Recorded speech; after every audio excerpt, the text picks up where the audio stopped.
Faites confiance aux paroles divines, non à celles de l'homme. Une citation de Sœur Ellen G. White. Psaume 19, verset 8. La loi de l'Éternel est parfaite, elle restaure l'âme. Le témoignage de l'Éternel est véritable, il rend sage l'ignorant.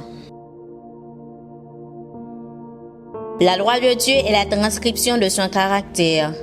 Ces saints préceptes furent proclamés au Sinaï par la voix même de Dieu et écrits de son droit sur les tables de pierre. Ils s'avancent solitaires, portant en eux le poids distinct et redoutable de leur importance. Ils signifient la vie pour celui qui obéit et la mort pour celui qui les transgresse. Au cours des âges, la loi de Dieu a été préservée comme la plus excellente norme de moralité.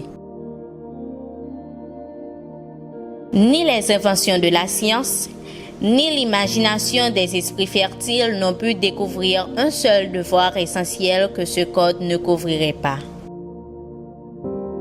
La loi de Dieu garantit la vie, la propriété, la paix et le bonheur. Elle fut donnée pour assurer notre bien présent et éternel. Les antédiluviens transgressèrent cette loi et la terre fut détruite par un déluge. Qu'aucun homme, par des discours scientifiques, n'entraîne les esprits du réel à l'imaginaire. Que Dieu soit révélé dans toute sa grandeur.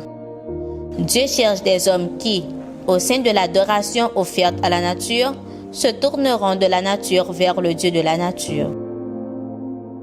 Le Seigneur se sert de la nature comme d'un serviteur pour révéler sa puissance. Ces objets de sa création manifestent l'œuvre de ses mains.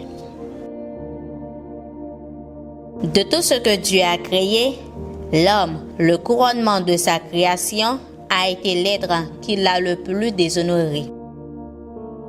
Lors du jugement, les êtres humains se tiendront devant Dieu, honteux et condamnés, parce que, bien que doués de l'intelligence, du raisonnement et de la parole, ils n'ont pas voulu obéir à la loi de Dieu.